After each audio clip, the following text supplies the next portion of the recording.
magically get the promotion to be the president of Ford Motors, right out of business school. Right? You're going to go there and you're going to sit down, and the first thing you're going to ask for is, let me see the reports. Right? Let me see the bottom line. Let me see the balance sheet. Let me see all of these marketing reports. Let me see product development. Okay? And again, that's good. I'm not saying that's bad. That's good. But that's their emphasis. Nothing wrong with that.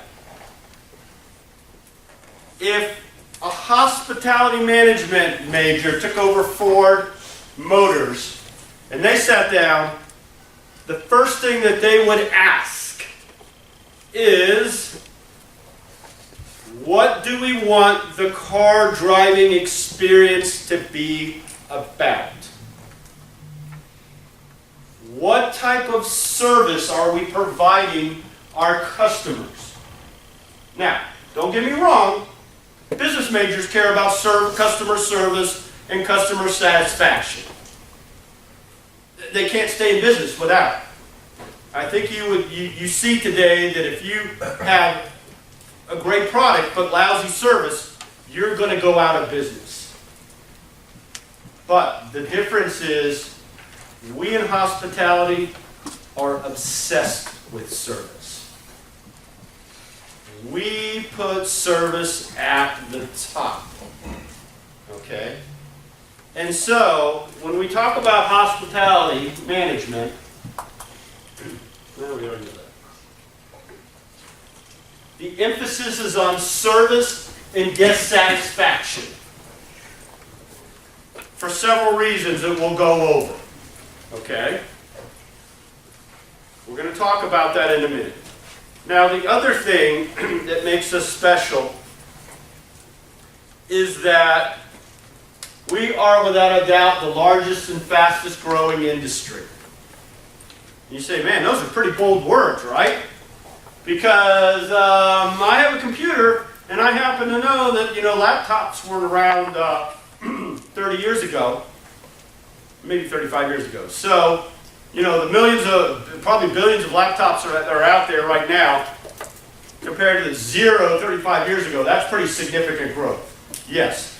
But when you look at all of the industries that encompass hospitality and tourism, I will prove to you that we are still larger and growing faster.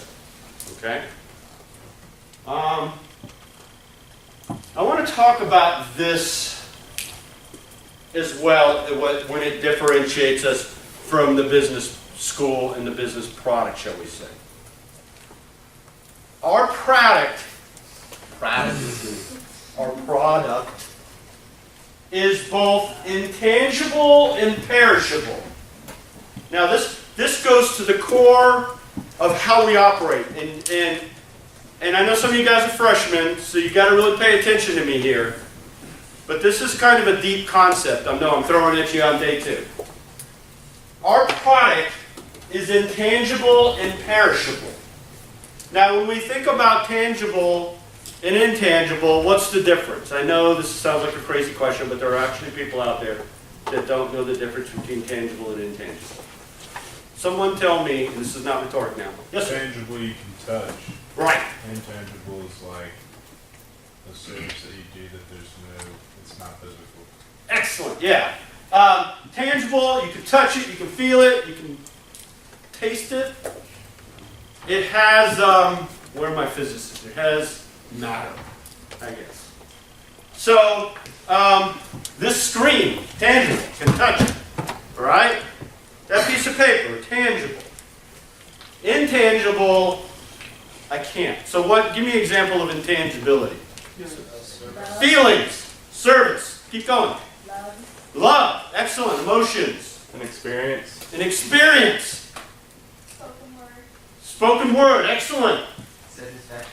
Satisfaction, excellent. You guys, you get it. I can tell you get it. Okay? Intangible, I got a question. Wind, tangible or intangible? Wind. Intangible. Yeah, okay. I trick some people on that sometimes. You can't see the wind. Well, yeah, you can see the effects of it. Okay. Yeah. the win is tangible. All right. Now, now you're saying to me, okay, I get tangible and intangible, but wait a minute, Dr. Smith. When I go to a restaurant, I eat a steak. That is tangible. I can touch it, feel it, taste it, right? I got you, right? You're wrong. But am I wrong? No, why not? You're selling them the service, the hospitality. You got it? Have you had this class before? Yes, I had nothing with this class. Oh, okay. Well, you're right. Yes. Absolutely. When you go to a restaurant, are you just going for the steak? No. Anybody want to disagree with that?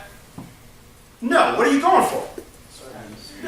The whole package, which part of it is tangible, the steak, when you eat it is tangible, but you're not just going for the steak. You're going for all the other things plus the steak.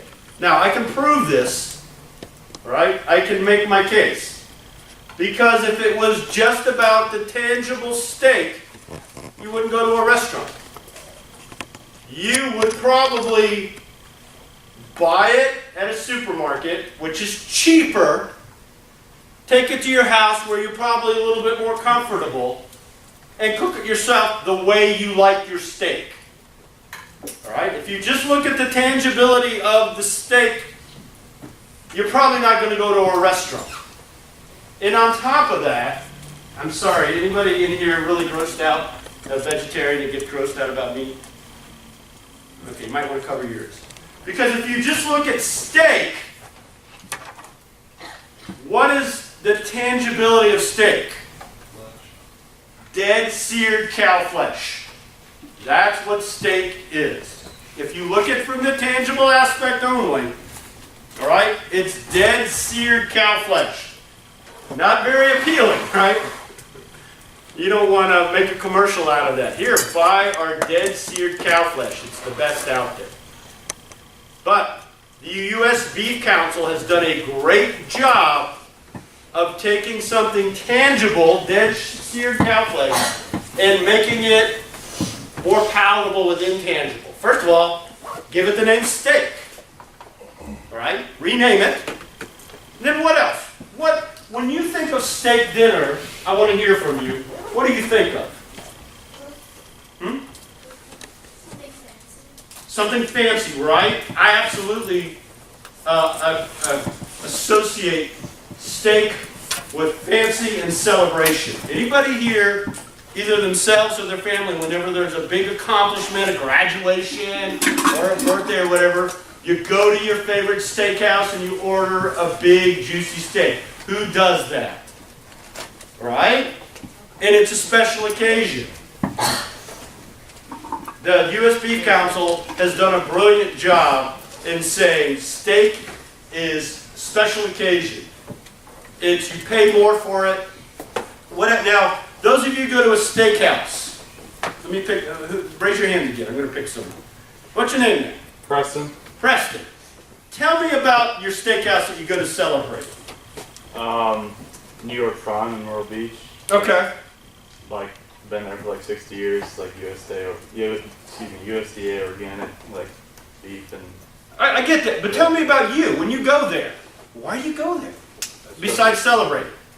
To get a steak. Okay, good steak. We got that.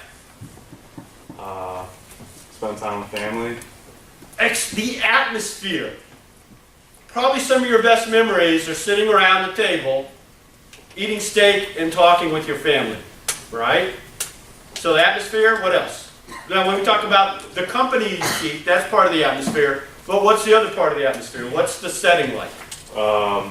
Like white cloth, like sort of high class, like good Waiters and service. tuxes? Yeah, they don't touch the food, like they have like workers, I guess, and they're just basically like broadcasts, or not broadcasts, just like tell you like the menu items and stuff, and they don't even touch the food, but they're making $500 a night. There you go. You feel pretty special though, right? When you go there, they treat you special? I'm not paying for it, but yeah. Yeah. And you met, what else about those waiters? What are we talking about? Begins with an S. The service. All right? When we go out to eat, my wife will absolutely refuse to go to a buffet. Why? There's no service. She wants to sit down and have someone serve her. All right? When we eat at home, she serves me. But so when I take her out, she doesn't want to make her own plate. Yeah, I know it sounds sexist or whatever, but she loves it. But when I take her out, she doesn't want to make her own plate. She wants to have someone serve her, take care of her. Service, tangible or intangible? Intangible. So have I made my case? Do you understand now when we talk about our product is intangible? Do you understand it? I'm not talking about food going bad in the refrigerator. No, wait a minute. That's the next one. I'm not talking about pieces of paper or steak, dead seared cow flesh. I'm talking about the whole service package. Now, later on in hospitality, you're going to go much deeper into this concept. I'm just introducing it to you right now. But think about this next time you go to a restaurant. Why do you go, or not even, I mean a dining experience. Why do you go there? It's probably cheaper for you to buy your own food and make it yourself, but you're paying for something, and I guarantee you, what you're paying that premium for is intangible. Sometimes it's convenience, right? If you're in between classes, you don't have time to go to the supermarket, buy something, and cook it. You got an hour between classes, so you're paying for the convenience. Convenience, tangible or intangible? Intangible. You get it? Okay. You probably want to know that really well. Hint, hint, hint. You'll see it on the test. It's also perishable. And when we typically think of perishable, I think of my bananas that I eat for breakfast. Every morning I go and I check my bananas and I say, that's a bad banana. It perished on me. I'm not eating it. But that's not what we're talking about in hospitality. Since the product is intangible, it's typically perishable. And again, you got to follow me on this. Anybody here work at a hotel? Where do you work? Sheridan, The Sheridan? Okay. How many rooms is the Sheridan? 140. 140. What's your name? Heather? Heather. Okay. Front desk? No, Oh. bartender. Okay. Let's say you work at the front desk. And